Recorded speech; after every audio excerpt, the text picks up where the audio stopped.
In this video, I'm going to show you how to read your electricity bill and calculate how much money you could save by turning off an appliance. So, if you look at your electricity bill, there's a lot of numbers on here. This is the final one that you're going to have to pay, or your parents would have to pay. What we're going to look right now is we're just going to focus on this section. It's going to tell us a lot of information. Okay, this is the number I'm really concerned with.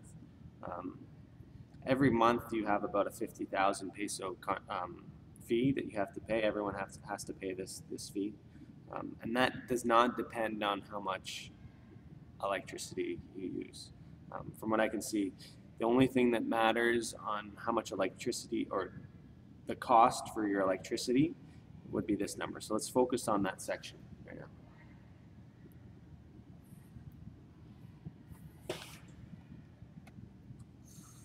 All right, so again, we're going to focus on this section, and what I'd like you to do is just remember for next assignment, please bring in your electricity bill. We're going to use it.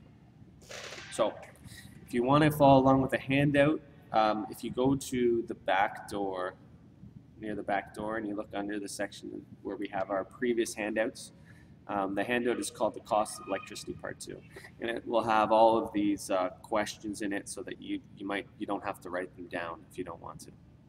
Okay, so let's look at this part of the bill. It's a little hard to see, but really there's two parts to it: consumption and your contribution.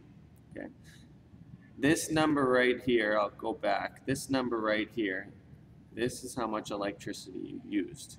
You can find it again right there. It tells you I used 404 kilowatt hours. So let's just remind ourselves, what does that mean? Well, a kilowatt hour, if I want to know energy, we've talked about in class a lot that you measure energy in joules, right? Okay, joules of energy. If we think of our definition of power is measured in watts, and 1 watt is the same as 1 joule per second. So if I multiply power times time, what would I get? Well, here's power. If I multiply it by time, let's just say we're measuring time in seconds. I cancel those two and I'm left with joules. So if I multiply power times time, I get energy. Okay, so we can measure energy in joules, but there's another way of measuring energy that you did in your last assignment, and that is, instead of measuring power in watts, we can measure power in kilowatts. That's just like instead of measuring a distance in meters, we can measure the distance in kilometers. This might be more useful if you're going far distances, just like kilowatts is more useful if you're measuring a lot of energy. So power can be measured in kilowatts, and time, again, we can measure time in seconds, but if we want to measure a lot of energy over a long period of time, it might be useful to measure in hours. So here, if you look, your electricity bill, instead of measuring energy in joules, it measures energy in kilowatt hours. All right, so let's look at this. How do they figure out how much you owe for your electricity bill? There's some numbers here. 404, that's how much energy that you used for the month, and these are going to be the price per kilowatt hour. So let's think about what this means for a second. If I want to know my cost, this is right here in this column, these columns, this is your price per kilowatt hours. So if I just want to know my price for how much it's going to cost me at the end of the month, I have to figure out my price per kilowatt hours. That's given to us. If I multiply that by, just look at the units for a second. If I multiply that by kilowatt hours, which is how much you consumed, that's going to give me my price. That's going to give me this number. So my cost is equal to your price per kilowatt hours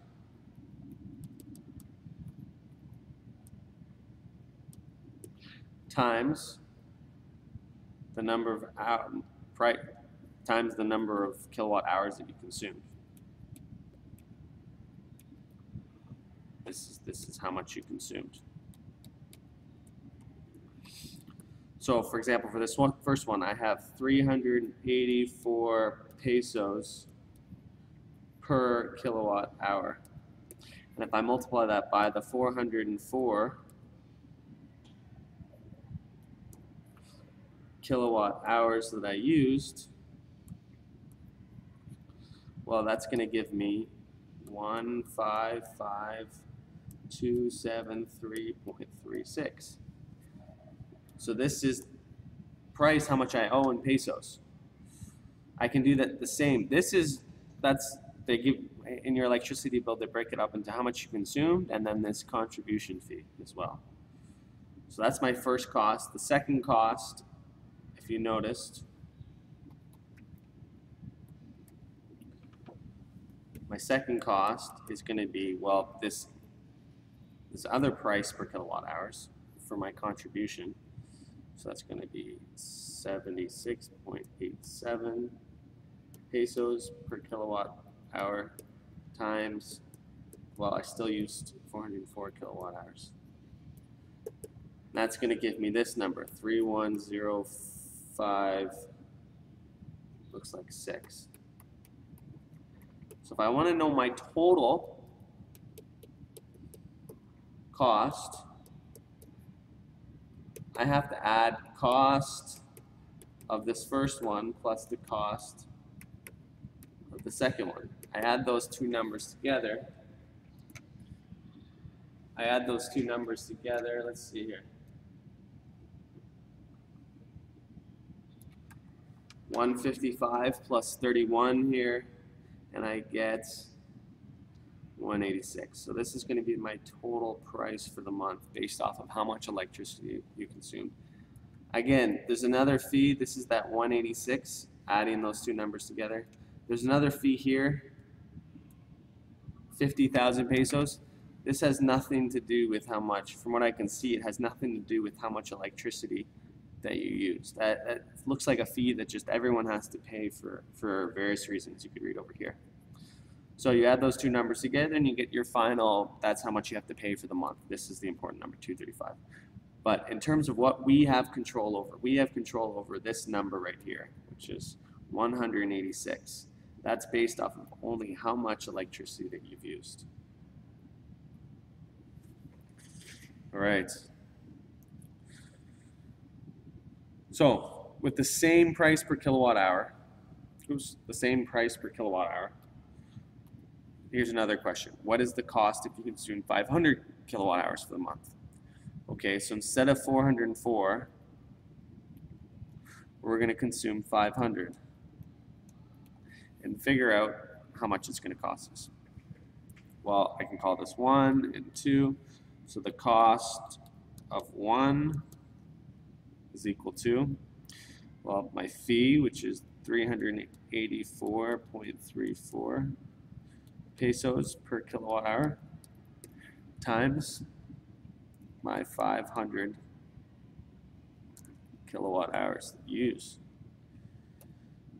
Cancel those two off, put that number in your calculator. You can do the same thing for cost number 2. Got, instead of 384, now I've got 76.87 pesos per kilowatt hour times 500 kilowatt hours. That tells me, well, I put that in my calculator and figure out the second cost. If I want to know the total cost, all I have to do is add cost 1 plus cost 2. And I find my total cost. So let's pause for a second. So I just plugged these numbers in my calculator and found these two. And if I wanted to find my total cost, again, I just add those two together. And it would give me 230,000 pesos.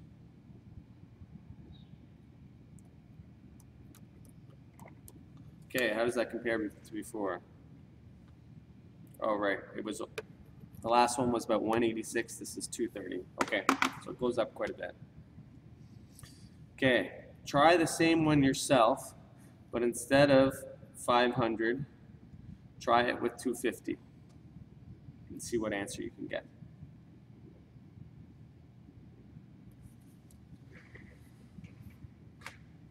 Okay, now let's assume an air conditioner uses this many kilowatt hours per month. Now this is just an assumption, right? Your air conditioner, it's going to depend on a lot of factors, but we're going to assume it costs or it uses this many kilowatt hours, so this is energy per month. If you normally spend this, I guess it should say, if you normally use 404 kilowatt hours per month, so that's how much we normally use in a month, with the air conditioner on, so this is keeping it on, how much would you save if you reduced your air conditioner usage in half? Okay, so normally you use this much electricity. If you cut your air conditioner in half, okay, normally you have 120, you would save, would you agree that if you normally use 120, you would save 60 kilowatt hours per month? So that means if I started, if I normally use 404 kilowatt hours and I save 60 kilowatt, that means I'm not using that anymore. I can subtract that from the total that I normally use.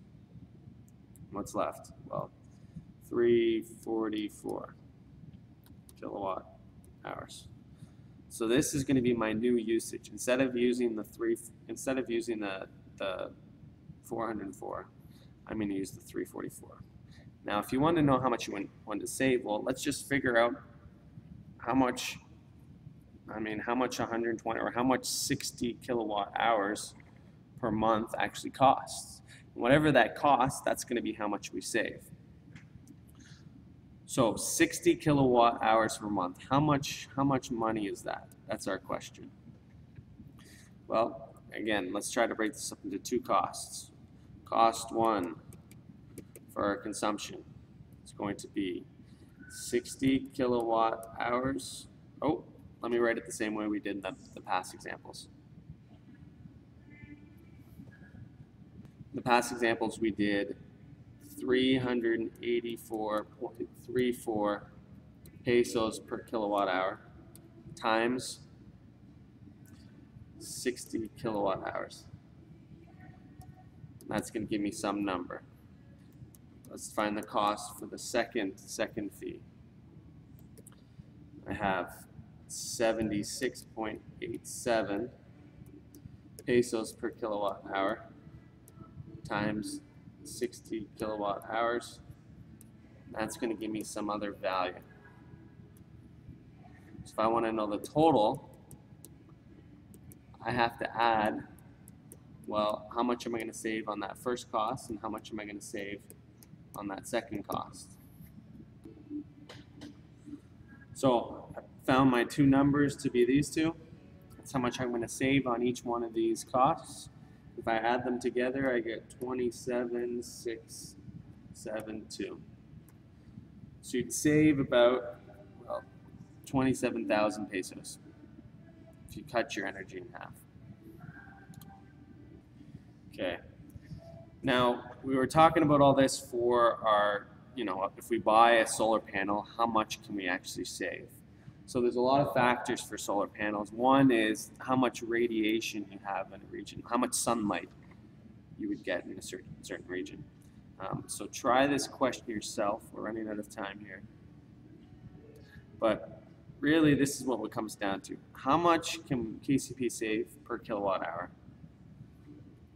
How much usable energy can a solar panel produce? And then some other questions that we might have trying to figure this out is, should we store the energy in batteries? Batteries are pretty expensive, okay, and you have to replace them. But we'd be able to store energy that way. And when will we make our money back? So it's going to cost us money to buy them. When do we actually get that money back in the electricity bill?